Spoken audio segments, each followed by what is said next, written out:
Charles, who was still known as Prince of Wales then, undertook royal engagements as normal until the day of the Queen's death. However, he reportedly wasn't himself during these engagements, and instead was overly emotional, apparently because of his mother's ill health that was deteriorating behind the scenes. Despite the ongoing situation, he held himself together and continued carrying on his duties until the very last moment.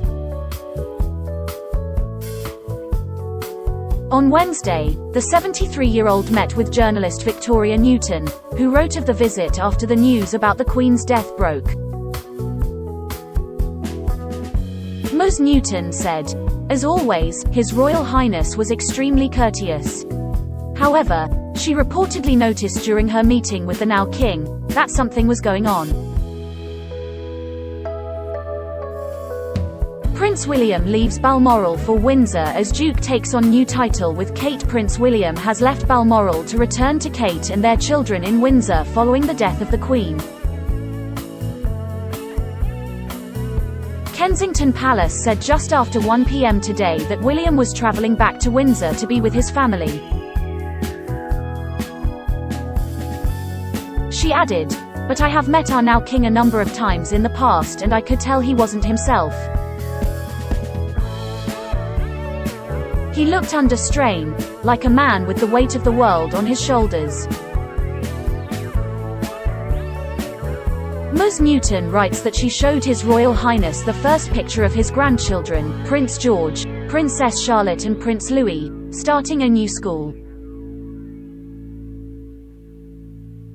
The picture had been released to the media shortly before the meeting. Charles was delighted by the sweet snap, according to Newton. However, he looked emotional, almost close to tears for a moment.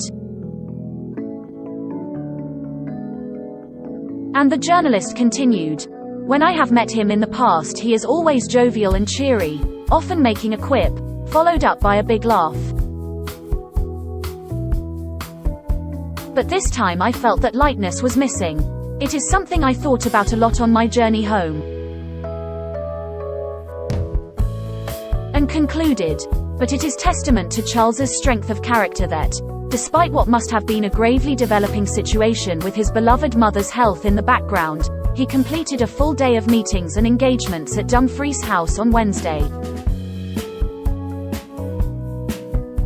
The Queen's death was announced by Buckingham Palace at 6:30 p.m. on Thursday, and all her children and other close members of her family were by her bedside. In a statement that followed, Charles paid tribute to his mother and expressed his sadness to have lost her. He said, "The death of my beloved mother, Her Majesty the Queen, is a moment of the greatest sadness for me and all members of my family. We mourn profoundly the passing of a cherished sovereign and a much-loved mother. I know her loss will be deeply felt throughout the country, the realms and the Commonwealth, and by countless people around the world. During this period of mourning and change, my family and I will be comforted and sustained by our knowledge of the respect and deep affection in which the Queen was so widely held."